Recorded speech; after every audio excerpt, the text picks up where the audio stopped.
Саме зараз, у ці хвилини, теж важливі події відбуваються, зокрема у Страсбурзі. Там сьогодні пленарне засідання, на якому також обговорюють події, які відбуваються в Україні. Зокрема, там говорять і про Україну, і про те, що треба продовжувати підтримувати Україну. Тож відомо, що там вже навіть виступив Шарль Мішель, який закликав продовжувати підтримувати Україну. І кажуть, що він навіть сказав, що кожне євро для України, яке виділяє ЄС, це інвестиція не тільки в безпеку України, а також в безпеку всього Європейського Союзу. Тож про те, що ж зараз відбувається там у Страсбурзі, ми маємо унікальну можливість розпитати наживо у журналістки нашої, це Софія Назаренко, яка там перебуває. Тож, Софія, вітаю тебе. Розповідай, що вже відомо, що відбувається і чи є гарні новини для нас. Вітаю студію. Сьогодні Європейський парламент попередньо погодив виділення 50 мільярдів євро фінансової допомоги для України, про яку домовились минулого тижня лідери ЄС у Брюсселі. Я нагадаю, що інструмент Ukrainian Facility передбачає довгострокову підтримку для Києва на 2024-2027 роки. Виступаючи під час пленарного засідання Європарламенту у Страсбурзі, президент Європейської ради Шарль Мішель дійсно заявив, що кожен євро, витрачений на підтримку України, це інвестиції в європейську безпеку та процвітання самого ЄС. Також він закликав партнерів пришвидшити надання допомоги для України. Зокрема, він звернувся до Вашингтону. Можемо зараз послухати його звернення. Рішення Європейської ради – це послання всім тим, хто вірить у демократичні цінності та свободу.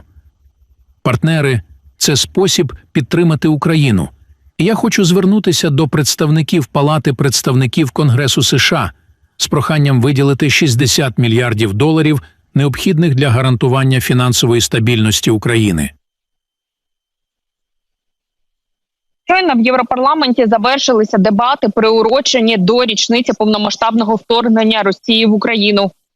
Високопосадовці Євросоюзу кажуть, що Європа залишатиметься на боці України під час війни та навіть після її закінчення. Президентка Єврокомісії Урсула фон дер Ляєн заявила, що Путін припустився помилки, коли напав на Україну, оскільки воля українського народу не просто сильніша за російську, а принципово інша за своєю природою та характером. Крім того, очільниця Єврокомісії зазначила, що російський президент не досягнув своїх цілей, оскільки Київ не лише вистояв перед агресією, а й активно інтегрується в Європейський Союз.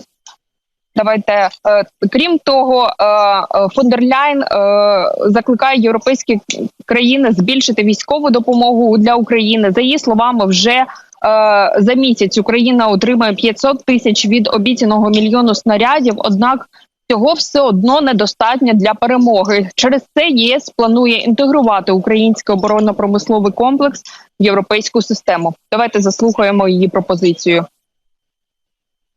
Дивлячись у майбутнє, ми повинні думати про обороноздатність України як про частину нашої власної обороноздатності. Ми повинні думати про оборонну промисловість України як про частину власного оборонно-промислового комплексу. Тому ми залучили Україну до підготовки власної оборонно-промислової стратегії. Це перший крок, який має привести до інтеграції України в деякі з наших оборонних програм за згодою Європейського парламенту та Ради, де це необхідно. Аби пришвидшити українську перемогу, єС має створити відповідний план, який міг би забезпечити безперебійне постачання військової допомоги для України. Таку пропозицію висловив литовський європарламентар Андріус Кубілюс. Він закликає держави-члени ЄС збільшити національні витрати на закупівлю військової техніки. Давайте його заслухаємо. Нам потрібен план ЄС для перемоги України, який би покривав усі військові потреби України, а не лише артилерійські снаряди. Такий план має починатися із зобов'язання кожної країни-члена ЄС постачати військові системи не менше, ніж на 0,25% від національного ВВП.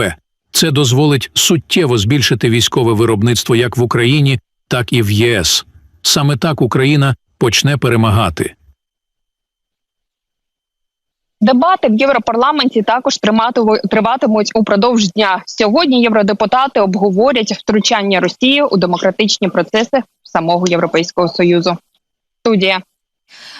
Софія, дякую тобі величезне за таку оперативну та головне актуальну інформацію. Знаєш, помітила щойно вкотре, як Урсула фон дер Ляєн, виступаючи щойно, я звернула увагу на її зовнішній вид, вона вкотре, розуміючи, що позаду неї буде синій фон, підібрала свій одяг так, щоб вкотре навіть ось в такому жесті висловити підтримку України. Тому що її жакет жовтого кольору на фоні синього прапору, він теж свідчив про те, що я побачила там Україну і кольори українського прапору, і мені стало приємно.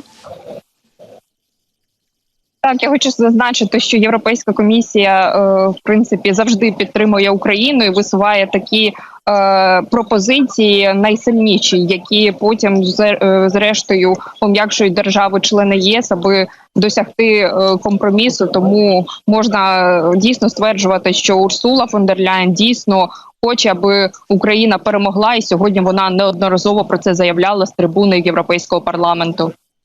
Так, і звісно, про це мріють всі українці, і ми всі цього хочемо, тож рано чи пізно це неодмінно здійсниться. Тому, Софія, дякую тобі, що продовжуєш працювати і розповідати нам важливі новини. Я нагадаю, до речі, що щойно на прямому зв'язку зі нашою студією була Софія Назаренко, це наша журналістка зі Страсбурга.